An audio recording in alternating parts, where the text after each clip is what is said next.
বন্ধুরা, ভিডিওটা যদি ভালো লেগে থাকে তাহলে একটা লাইক করবেন, কমেন্ট করবেন, চ্যানেলটা সাবস্ক্রাইব করে পাশে থাকবেন। ধন্যবাদ আপনাদের সবাইকে আমাদের পাশে থাকার জন্য। দেখো স্বামী, তুমি এভাবে আর কতদিন বসে বসে খাবে বলো? আমাদের ছেলে মেয়ে তো বড় হয়ে যাচ্ছে, তাই না? এখন সংসারের খরচ দিন দিন বেড়ে চলেছে, এভাবে বসে থাকলে তো হবে না, কিছু একটা কাজ কাম খুঁজে নাও না। দেখো বউ, তুমি তো ঠিক কথা বলেছো, কিন্তু এখন আমি কি কাজ কাম করবো বলো? আমি তো একটা কাজই পারি, সেটা হচ্ছে শুধু খালি গাড়ি চালানো, আর তো কোনো কাজ আমি পারি না। স্বামী দেখো, তুমি যে কাজটা পারো সেই কাজটাই করো, সমস্যা কি? তুমি তো গাড়ির ড্রাইভার ছেলে এবং কি তোমার লাইসেন্স আছে, তাহলে সমস্যা কি? তুমি বাস গাড়ি চালাও। বউ, তুমি একদমই সত্যি কথা বলেছো। আমি এখনই যাচ্ছি, একটা পুরাতন বাস গাড়ি কিনে নিয়ে আসি, কিনে নিয়ে এসে গাড়ি চালাবো আমি। তারপরে দেখবে কত সুন্দরভাবে আমাদের সংসারটা চলবে, আর কষ্ট হবে না। টিয়া পাখি তখন বাস কেনার জন্য সে উড়ে চলে যায় এবং কি একটি পুরাতন বাস কিনে নিয়ে আসে। রাত ভরে সে সেইটাকে প্রিন্ট করতে থাকে এবং কি সে গাড়িটাকে রং করে গাড়িটাকে সুন্দর করে ফেলে। পরের দিন দেখো কালু, আমাদের জঙ্গলেতে কোনো বাস গাড়ির ড্রাইভার নেই এবং কি বাস গাড়িও চলতো না, তাহলে এত সুন্দর বাস গাড়িটা কে নিয়ে আসলো এখানে? দেখো গরি, আমি তো জানি না, এখানে কিছুক্ষণ দাঁড়িয়ে থাকলে তাহলে বুঝতে পারবো বাসের মালিক কি। এখানে কিছুক্ষণ দাঁড়িয়ে থাকি। কালু আর গরিব তখন সে জায়গায় দাঁড়িয়ে ছিল। আস্তে আস্তে টুনটুনি পাখি সহ অনেক লোকজন চলে আসে, পাখি চলে আসে। অন্যদিকে তখন টিয়া পাখি তার বউ চলে আসে। টিয়া পাখি ভাই, তোমার বাস গাড়িটা অনেকটাই সুন্দর হয়েছে, কাজটা অনেক সুন্দরভাবে করেছো তুমি। ধন্যবাদ টুনটুনি আপু তোমাকে। টিয়া পাখি ভাই, এই বাস গাড়িটা তোমার নাকি? তুমি কি বাসের ড্রাইভার হয়ে গেছো নাকি? বাস গাড়ি চালাবে নাকি তুমি? কালু ভাই, তুমি একদম সত্যি কথা বলেছো। আমি বাস গাড়ি চালানো বন্ধ করে দিয়েছিলাম, এই গাড়িটা আবার কিনে নিয়ে আসলাম এবং কি এখন থেকে আমি বাস গাড়ি চালাবো। আমার একটা লোক লাগবে। টুনটুনি আপু, তুমি আমার গাড়ির কি কন্ট্রাক্টর হবে নাকি? তুমি টাকা পয়সা সবকিছু তুমি কাটবে। টিয়া পাখি ভাই, আমি অবশ্যই কাজ করব তোমার সাথে। আমার একটা কাজের প্রয়োজন ছিল, তুমি আমাকে কাজ দিয়েছো, তোমাকে অনেক অনেক ধন্যবাদ। তাহলে চলো যাই, সবাই মিলে প্রথম টিপটা আমি দিয়ে আসি, চলো যাই। সবাই তখন গাড়ির ভিতরে উঠে বসে যায়। টুনটুনি সহ টিয়া পাখি তখন গাড়ি চালাতে থাকে। টিয়া পাখি কিছু দূরে সেই গাড়ি রোডের এক সাইডে দাঁড় করিয়ে দেয়। টুনটুনি পাখি তখন লোকজনকে ডাকতে থাকে। ভাই বোনেরা, কে কে যাবেন চালু করে দিকে চলে আসেন, চালু করে চলে আসেন, গাড়ি কিন্তু ছেড়ে দিবে। ভাই কোথায় যাবেন আপনি? টুনটুনি আপু, গাড়ি কেটে সাবার যাবে নাকি? ভাই আপনি উঠে বসেন, সবার গাড়ি তো অবশ্যই যাবে, আমার গাড়ি গুলিস্তান পর্যন্ত যাবে। আন্টি আপনি কোথায় যাবেন? মামুনি, আমাদেরও গাড়ি করে নিয়ে যাও, আমি সামনে স্ট্যান্ডেই নেমে যাবো মামুনি। ঠিক আছে আন্টি, আপনি চালু করে গাড়িতে উঠে বসেন। টুনটুনি পাখি তখন বুড়ো লোকটাকে ধরে গাড়িতে তুলে দেয়। গাড়িটা তো অনেকটাই ভরে গিয়েছিল। অন্যদিকে টিয়া পাখি তখন বলতে থাকে, দেখো টুনটুনি আপু, আমি জানতাম আমার এই কাজের জন্য তুমি সবচেয়ে পারফেক্ট লোক এবং কি তুমি অনেক ভালো এবং কি তুমি ইমানদার এবং কি তুমি কখনো আমার সাথে 2 নাম্বারই করবে না। তোমার কারণে আমি অনেক দূর এগিয়ে যেতে পারবো, এই কারণে তোমাকে আমি রেখেছি। টিয়া পাখি গাড়িতে উঠে সে বাস গাড়ি চালানো শুরু করে দেয় এবং কি এভাবে সে সারাদিনই বাস গাড়ি চালায়। সারাদিন বাস গাড়ি চালিয়ে তারা তাদের বাসায় চলে আসে এবং কি টিয়া পাখি তাকে তখন 500 টাকা দেয় তার মজুরি। টুনটুনি আপু, তোমার পরিশ্রমের 500 টাকা আমি দিয়ে দিলাম এবং কি আজকে প্রথম দিন আমাদের ভালো টাকা ইনকাম হয়েছে। টিয়া পাখি ভাই, তোমাকে অনেক অনেক ধন্যবাদ আমাকে কাজ দেওয়ার জন্য এবং কি আমার পরিশ্রমের টাকা দেওয়ার জন্য। আমার সন্তান দেখলে অনেক খুশি হবে। এসব কথা বলছিল। অন্যদিকে কালো আর গরি সেখানে ছিল, কিন্তু গরি তার কথা শুনতে পাচ্ছিল। দেখো গরি, ওদিকে তাকিয়ে কি দেখছো এবং কি শুনছো? তুমি চালু করে বাসায় চলো, কিছু খাবার পাঠিয়ে দাও, অনেক খিদে লেগে গিয়েছে আমার। দেখো কালু, আমি তোমাকে বাসায় দিয়ে কি পাঠিয়ে দেবো? কত ঘরে চাউল ডাউল সবজি কোনো কিছুই তো নেই। টিয়া পাখি ভাইকে দেখো কি সুন্দর কাজ কাম করা শুরু করে দিয়েছে, টাকাও কামাচ্ছে। তার লগে লগে ছোট টুনটুনি পাখিকেও কাজে রেখে দিয়েছে, কাজ পেয়ে গিয়েছে, সে কত টাকা কামাচ্ছে। তুমি তো কোনো কাজ কামি করো না, তাহলে তুমি খাবে কি এখন? দেখো গরি, এখানে আমার দোষটা কোথায়? টুনটুনি পাখিকে কন্ট্রাক্টর বানিয়ে নিয়েছে টিয়া পাখি, তাহলে আমি কি করবো? আমাকে বানালে তাহলে টাকাগুলো তো আমি পেতাম, তাই না? কালু, তুমি কোনো চিন্তা করো না, আমি যেভাবে হোক না কেন টুনটুনি পাখিকে রাস্তা থেকে সরিয়ে দিব এবং কি কাজ থেকে সরিয়ে দিব। তারপর তুমি কাজে যাবে, তুমি রেডি হয়ে থেকো। ঠিক আছে গরি, তোমার যেটা ভালো মনে হয় সেটাই করো, আমি কাজ পেলে কাজটা অবশ্যই করব। পরের দিন সকালবেলা তখন টিয়া পাখি গাড়ি নিয়ে বের হয়, সে গাড়ি চালাতে থাকে। অন্যদিকে গরি তো তখন তাদের বাসায় চলে গিয়ে তার বউকে কান পড়া দিতে থাকে, কুবুদ্ধি দিতে থাকে। টিয়া পাখি ভাবি, এখন তো টিয়া পাখি ভাই কত টাকা কামাচ্ছে, কত টাকা ইনকাম করে নিয়ে আসতেছে প্রতিদিন। ঘুরে আপু দেখো, যেদিন থেকে আমাদের বাসটা চলতে আছে সেদিন থেকে আমরা অনেকটাই সুখে আছি, কারণ প্রতিদিন 1000-1500 টাকা করে ঘরে আনতেছে। আমার সংসারটা খুব সুন্দরভাবে চলছে। ভাবি, তুমি একদমই সত্যি কথা বলেছো, টাকার সাথে সাথে তার সবকিছু তো ভালোভাবে চলছে, তাই না? টুনটুনির সাথে ঘোরাফেরা করছে, কত আনন্দ ফুর্তি করছে, বুঝতে পারছো না? তখন তো কেউ দেখবেও না, এখন তো কেউ শুনবেও না, তাই না? এবং কি কেউ মানাও করবে না, কারণ তারা তো কাজ করছে, তাই না? বুঝতে পারছো না আমি কি বলছি? ঘড়ি ভাবি, তুমি এটা কি বললে? তুমি আবার বলো দেখি ভালো করে।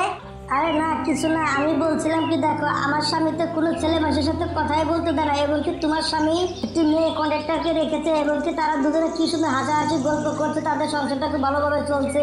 আমি যাই, আমার স্বামী আসার সময় হয়ে গেছে, আমাকে দেখলে অনেক রাগারাগি করবে, আমি এখান থেকে যাই বাবা। গরিব তো এসব কথা বলে সেখান থেকে উড়ে চলে যায়। অন্যদিকে টিয়া পাখির বউ তো এসব কথা নিয়ে তাকে নিয়ে ভাবছিল এবং কি টুনটুনির কথা ভাবছিল এবং কি সন্ধ্যাবেলা টিয়া পাখিদের কাজ করে বাসায় চলে আসে, তখন বলতে থাকে, দেখো বউ তোমার কি হয়েছে, তুমি একটু মনমরা হয়ে আছে কেন? আজকে জানো ভালো টাকা ইনকাম হয়েছে এবং কি আজকে নিজের মনটা খুব ভালো লাগছে, কারণ আজকে 2000 টাকা ইনকাম হয়েছে না, এরকম ইনকাম হলে ভালোই হবে। দেখো স্বামী আমি সব কিছু জানি, আমি বলছিলাম কি তুমি টুনটুনি পাখিকে কন্ট্রাক্টরের সেখান থেকে সরিয়ে দাও এবং কি অন্য কাউকে তুমি কন্ট্রাক্টর বানিয়ে নাও। টুনটুনি পাখিকে আমার মোটেও ভালো লাগে না, আমি কি পছন্দ হয় না তাকে আমার। বউ তুমি এরকম কথা কেন বলছো? টুনটুনি পাখি তো খুব সুন্দরভাবে কাজকাম করে এবং কি খুবই যত্ন সহকারে কাজকাম করে, তাহলে তুমি এরকম কথা কেন বলছো? দেখো স্বামী তুমি কি করবে আমি তা জানি না, কিন্তু তুমি টুনটুনি পাখিকে কাজে তুমি নিতে পারবে না। অন্য কোনো পাখি তুমি রেখে দাও কন্ট্রাক্টর হিসেবে, অন্য কাউকে নিয়ে নাও, কিন্তু টুনটুনি পাখিকে তুমি রাখতে পারবে না। এখনই গিয়ে আমি না করে আসতেছি। টিয়া পাখির বউ তখন চালু করে উড়ে চলে যায় টুনটুনির কাছে। অন্যদিকে গরিব চেয়ে চেয়ে সবকিছু দেখছিল। টিয়া পাখি ভাবি তুমি বাইরে দাঁড়িয়ে আসো কেন, ঘরের ভিতরে আসো। না না আমার একটু কাজ আছে, এখন আমি ঘরের ভিতরে যেতে পারবো না। আমি তোমাকে একটা কথা বলতে এসেছি এখানে। আমার স্বামী আর একজন কন্ট্রাক্টর দেখে নিয়েছে, তুমি তার কাছ থেকে কাজে যেতে পারবে না, তুমি অন্য কোনো কাজ কাম খুঁজে নাও। আমি এই কথাটা বলতে এখানে এসেছিলাম, আমি এখন যাচ্ছি। এসব কথা বলে টিয়া পাখির বউ সেখান থেকে উড়ে চলে যায়। পরের দিন তখন টিয়া পাখি বলতে থাকে, বউ তুমি তো টুনটুনিকে কালকে না করে আসলে, এখন সকাল সকালে কন্ট্রাক্টর কোথায় পাবো? আজকে গাড়িতে যাবো নাকি যাবো না, কি করবো বলো? দেখো স্বামী টুনটুনি ছাড়া পৃথিবীতে আর কোনো মানুষজন নেই নাকি? আমি কালোর সাথে গিয়ে কথা বলছি, কালো তো কাজ কাম করে, সে কাজ কাম অবশ্যই করবে। কালো ভাই কন্ট্রাক্টরের কাজ কাম তাকে দিলে সে অবশ্যই করবে। আমি যে এখনই কথা বলছি তার সাথে, কেমন? টিয়া পাখির বউ তখন উড়ে চলে যায় কালুর কাছে। কালুর কাছে গিয়ে কথাটা বলার সাথে সাথে কালু রাজি হয়ে যায়। কালু তো এটার জন্য অপেক্ষা করছিল। চলো টিয়া পাখি বন্ধু চলো যাই, আমি কন্ট্রাক্টরে চাকরি করতে রাজি আছি, চলো। তখন টিয়া পাখি কালু টিপ মারতে থাকে। অন্যদিকে কালু তো দরজার সামনে দাঁড়িয়েই থাকে। কালু ভাই লোকজন কোথায় যাবে তাদেরকে ডেকে তুলো এবং কি জিজ্ঞাসা করো কোথায় যাবে তারা। ঠিক আছে আমি একটু পানি খাচ্ছিলাম, এখনই গিয়ে জিজ্ঞাসা করতে আসি তাদেরকে। আরে ভাই গাড়ি এটা সাভার যাবে নাকি? না না এই বাস সাভার যাবে না, এটা গুলিস্তান যাবে, ডাইরেক্ট এটা গুলিস্তান যাবে। দেখো কালু সাভার গুলিস্তানের আগে পরে চালু করে তুলে নাও। গাড়িটা ছেড়ে দেয়। অন্যদিকে টিয়া পাখি তখন গাড়ি চালাচ্ছিল, তখন চিল বলতে থাকে, দেখো কন্ট্রাক্টর ভাই আমার একটু ঘুম পাচ্ছে, ভালো লাগছে না, আমি একটু শুয়ে থাকি। তুমি 2 নম্বরের স্থানে গিয়ে আমাকে নামিয়ে দিও, কেমন ডেকে দিও। আমার বোনের বিয়ে হবে এবং কি আমি সেখানে লেট করে যেন না যাই, এই করে চালু করে যাচ্ছি, বুঝতে পেরেছো? ঠিক আছে আমি সময় মতো ডেকে দেবো, আপনি ঘুমান। চিল তখন তো সেই গাড়ির ভিতরে ঘুম এসে যায়। অন্যদিকে গাড়ি চলছিল, স্ট্যান্ড আপ পিছনে ফেলে রেখে এসেছিল। কালুকে আর মনেই ছিল না। এসব জিনিস দেখে চিল তো অনেকটাই রেগে যায়। তখন কালুকে বলতে থাকে, ওই কাওয়ার বাচ্চা, তোকে কন্ট্রাক্টর কে বানিয়েছে রে? তুই যে স্ট্যান্ড আপ পিছনে ফেলে রেখে আসলি, এখন আমি যাবো কিভাবে বল? আমার তো মনটা চাচ্ছে তোর হাড্ডি গুড্ডি ভেঙে সব একখানে করে দে। তুই এখন কি বলবি? এখানে আমার কোনো ভুল নেই, আপনি ঘুমাসলেন কেন? কি তুই আমার মুখে মুখে তর্ক করছিস? দেখ আমি তোকে দেখাচ্ছি কিসের জন্য ঘুমাচ্ছিলাম। চিল তখন কালুকে ধুলাই করতে থাকে। অন্যদিকে টিয়া পাখি এসে থামিয়ে দেয়। টিয়া পাখি কোনো মতে এসে তখন কালুর জানটা বাঁচিয়ে নেয়। প্লিজ ভাই আপনি মারামারি করবেন না, কালুর তরফ থেকে আমি আপনার কাছে মাপ চাচ্ছি। আপনি এখানে বসে থাকেন, আমি আপনাকে জায়গা মতো পুষে দিব। আপনার টাকা লাগবে না, আপনি এখানে বসে থাকেন, আপনার টাকা ছাড়া ফিরিয়ে যাবেন। আপনাকে আমি জায়গা মতো পুষে দেবো, আপনার কাছে মাপ চাচ্ছি। কাওয়ার বাচ্চা তোকে আজকের মতো মাফ করে দিচ্ছি, খালি টিয়া পাখির জন্য, না হলে তোর ডানা ডানা ভেঙে তোকে খেয়ে নিতাম এখনই আমি। টিয়া পাখি তখন গাড়ি ঘুরিয়ে নেয় এবং কি সে তখন সেই চিলের সেই স্ট্যান্ডে এনে নামিয়ে দেয়। টিয়া পাখির বাচ্চা আজকের পরে থেকে তোর গাড়িতে কখনোই উঠবো না। তুই সারাদিন ঘুরে ফিরে মেরে ফেলেছিস এবং কি বিয়ার ভিতরে আমার অনেক দেরি হয়ে গিয়েছে। এইভাবেই তখন একটা সপ্তাহ কেটে যায়। 1 সপ্তাহের ভিতরে টিয়া পাখির অনেক লস হয়েছে, কারণ লোকজন খুব একটা তার গাড়িতে উঠতো না, কালোর ব্যবহার ভালো ছিল না। এই নাও বউ, মাত্র হাতে আজকে 200 টাকা পেয়েছি, 200 টাকা রাখো, কারণ আমার তো দিনকাল ভালো যাচ্ছে না, কারণ কারোর ব্যবহার ভালো না। টুনটুনি পাখিকে তুমি সরিয়ে দিলে দেখো কিরকম লস হচ্ছে এবং কি 200 টাকা ঘরে এনেছে। ওর হিসাব পাতি করতে গেলে দেখা যাচ্ছে যে তেল খরচ দিয়ে আমার তো উল্টা আরো পকেট থেকে 300 টাকা করে যাচ্ছে প্রতিদিনই, এবং কি কালোর তো কালো প্রতিদিন 500 টাকা করে নিয়ে যাচ্ছে। বুঝতে পারছো কতটা লস হচ্ছে এখন আমাদের? স্বামী আমি একটা জিনিস বুঝতে পারছি না, আমাদের এত খারাপ অবস্থা কি করে হতে পারে? আমাদের গাড়ি তো খুবই সুন্দর ছিল, তাই না? তাহলে লোকজন কেন উঠে না? দেখো বউ, তুমি তো এখন খুশি হয়েছো তাই না? টুনটুনি পাখি তো এখন আর আসে না, এবং কি টুনটুনি পাখি যাওয়ার পরের থেকে আমার শুধু লসই হয়ে যাচ্ছে। আমার মনে হচ্ছে আমাদের এই ব্যবসাটা বন্ধ করে দিতে হবে। আর টুনটুনি পাখির কাছে গিয়েছিলাম, সে অন্য কোনো কাজকাম খুঁজে নিয়েছে, সে আর এক জায়গায় কাজকাম করে, সে আমাদের আসবে না। তুমি তো না করে দিয়েছো। না, এখন এই ব্যবসা বন্ধ করে দিয়ে ঘরে বসে থাকতে হবে। কতদিন আর এভাবে লস দিয়ে গাড়ি চালাবো বলো? এসব কথা শুনে টিয়া পাখির বোর মনটা অনেকটাই খারাপ হয়ে যায়। খারাপ হলেও কিছু করার ছিল না, টুনটুনি পাখি অন্য একটি জায়গায় কাজকাম খুঁজে নিয়েছে। দেখেন বন্ধুরা, আমি এই কথাটা বলতে চাই, কাউকে বিশ্বাস করেন ঠিক আছে, কিন্তু চোখ বন্ধ করে এতটা বিশ্বাস করা ঠিক না যে যাতে আপনি কোনো জায়গায় ক্ষতি হয়ে যায়, কিন্তু গল্পটা এর সাথে সাথে শেষ হয়ে যায়। বন্ধুরা, আমাদের গল্পটা যদি ভালো লেগে থাকে তাহলে একটা লাইক করবেন আর কমেন্ট করে জানিয়ে যাবেন আমাদের গল্পটা কেমন হয়েছে। গরিব বান্ধবী, তুমি এখন কোথায় থাকো? তোমাকে তো দেখাই যায় না। সমস্যাটা কি? তোমার কি হয়েছে? তুমি এত ব্যস্ত কি নিয়ে থাকো বলো তো? টুনটুনি বান্ধবী, তোকে এখন আমি কি বলবো বলো? আমার যে শাশুড়ি আছে না, এক নাম্বার খাটাস, আমাকে একটু মিনিটের জন্য বাইরে বের হতে দেয় না, এবং কি সব সময় কাজ দিয়ে রাখে, এবং কি আমাকে একটু আরামে থাকতে দেয় না। খুবই খাটিয়ে মারছে আমাকে, একটু সময় দেয় না আমাকে বাইরে ঘোরার জন্য, আমাকে যাওয়ার জন্য। দেখ গরিব বান্ধবী, সবার শাশুড়ি প্রায় একই রকম, একটা কাজ কামও করে না। যত কাজ কাম আছে সব আমাদের বউজিরই করতে হয়, এবং কি আমাদের সব কিছু করতে হয়। কি করা এখন আর বল? কোনো কিছু তো করার নেই, তাই না? না রে বান্ধবী, সবাইকে আমি কম বেশি দেখেছি, সবার শাশুড়িকে দেখেছি, কিন্তু আমার শাশুড়িটা অনেক খারাপ। সে একটু বেশি খারাপ, কারণ সে সারাক্ষণ আমার উপর টর্চার করার তালেই থাকে। গৌরী এসব কথা বলতেছিল, তখন তার শাশুড়ি সেই জায়গায় চলে আসে, তার হাত ধরে সে তখন বলতে থাকে, কামচোর কোথাকার, তোমাকে কি আমি কি এই জায়গায় গল্প করার জন্য পাঠিয়েছিলাম? যে কাজে পাঠিয়েছিলাম কাজটা তুমি করোনি মনে হচ্ছে। গৌরী তো সবকিছু ভুলে গিয়েছিল, তার শাশুড়ি মা তাকে কি যেন আনতে বলেছিল। প্লিজ মা, আপনি মন খারাপ করবেন না, আপনি রাগ করবেন না। আপনি কি কাজের কথা বলেছিলেন আমি ভুলে গিয়েছি। তোমাকে আমি পেশা ডাক্তারের কাছ থেকে কাশির ওষুধ আনতে বলেছিলাম, তুমি এখানে দাঁড়িয়ে দাঁড়িয়ে গল্প করছো। তুমি আগে বাসায় চলো, তারপরে তোমার আমি সবকিছু মনে করিয়ে দিচ্ছি, এবং কি তারপরে তোমাকে আমি দেখাচ্ছি, এবং কি আমার গলাটা কাশতে কাশতে ব্যথা হয়ে গিয়েছে, আর তুমি বলছো তোমার মনে হচ্ছে না, মনে নেই। চলো বাসায় চলো, তারপরে তোমাকে মজা দেখাচ্ছি। টুনটুনি পাখি এবং টিয়া পাখির বউ অনেকটাই হাসাহাসি করে। গড়ি কিনে তার শাশুড়ি তখন চলে যায়, তখন তাকে খাবার পাকাতে দেয়। গড়ি খাবার পাকাচ্ছিল আর রেগে সে তখন বলতে থাকে, শয়তান বুড়ি সবার সামনে আমাকে অপমান করেছে, এবং কি সবার সামনে আমাকে হাসি মজা বানিয়ে রেখেছে। শয়তান বুড়ি, তোকে আজকে আমি কাঁদিয়ে ছাড়বো। তুই শাশুড়ি হয়েছিস তাতে কি হয়েছে? তোকে আমি জাত করে ছাড়বো বলে দিচ্ছি।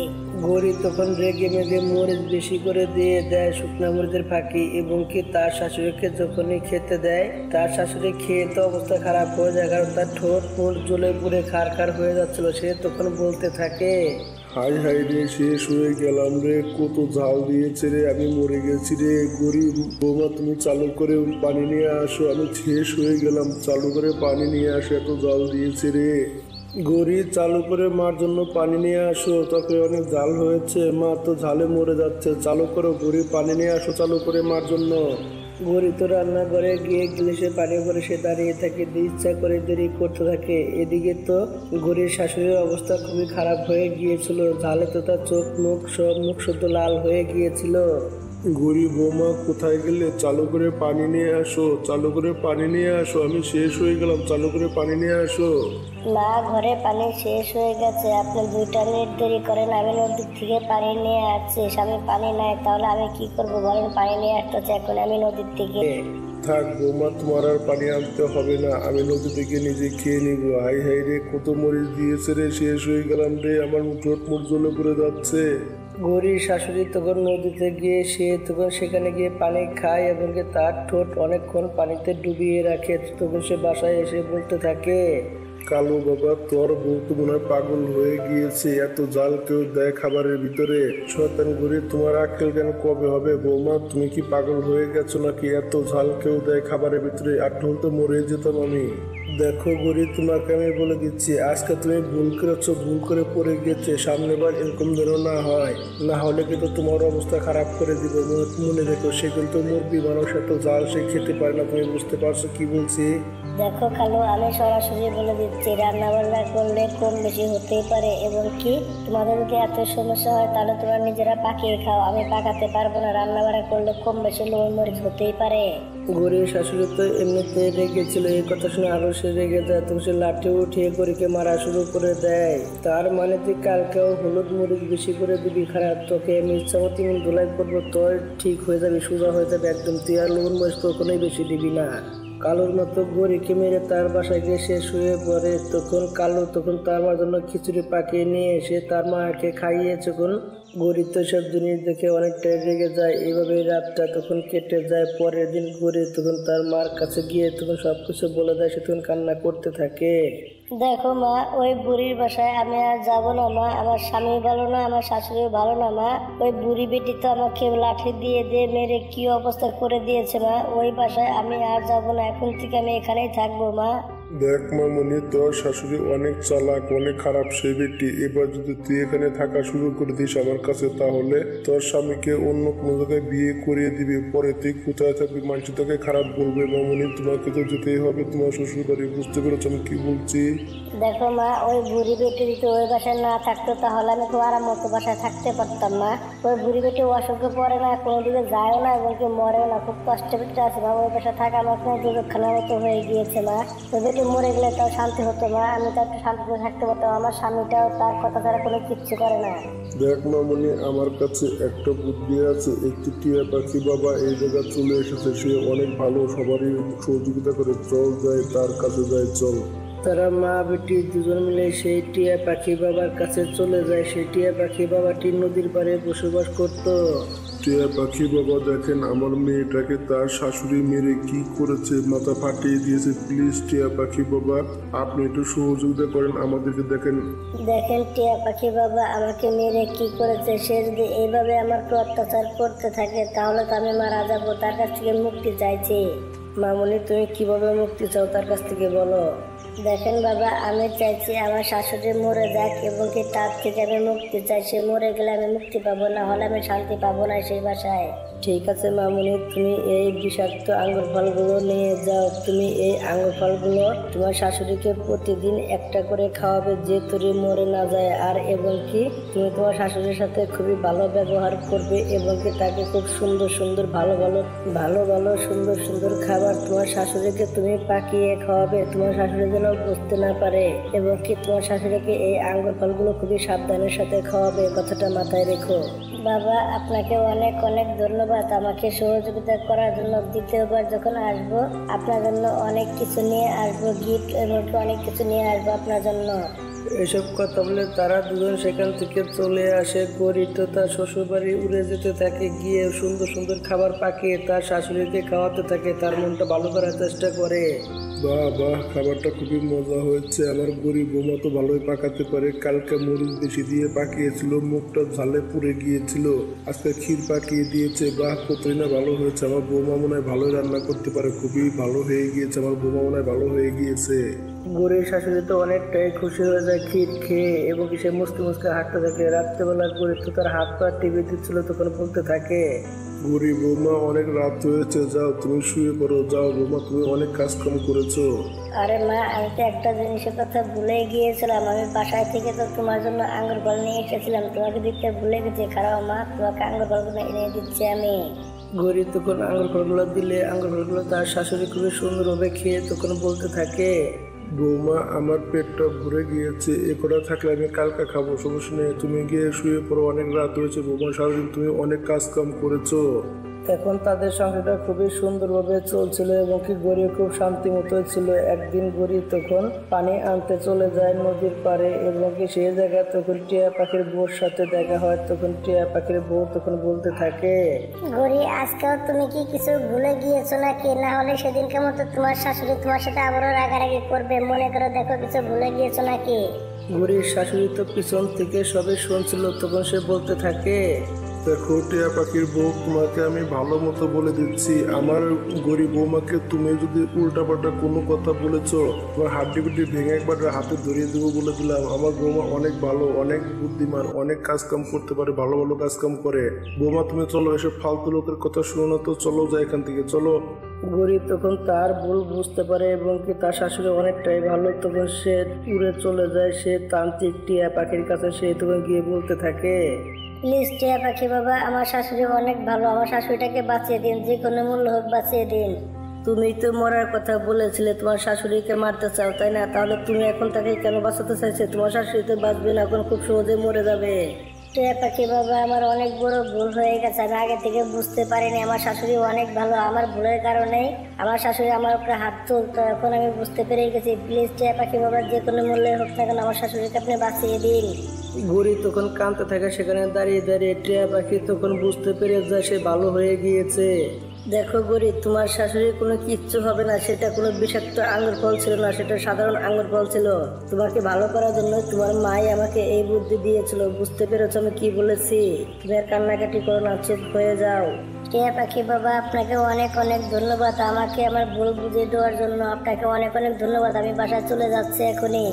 গড়ি তখন বাসায় চলে আসে এবং কি তার শাশুড়ির সাথে খুবই সুন্দরভাবে কথা বলতে থাকে এবং কি তাদের সংসারটা সুখেতে ভরে যায়। বন্ধুরা, গল্পটা এর সাথে সাথে শেষ হয়ে যায়। বন্ধুরা, আমাদের গল্পটা যদি ভালো লেগে থাকে তাহলে একটা লাইক করবেন, একটা কমেন্ট করবেন আর চ্যানেলটা সাবস্ক্রাইব করে পাশে থাকবেন। ধন্যবাদ আপনাদের সবাইকে আমাদের পাশে থাকার জন্য।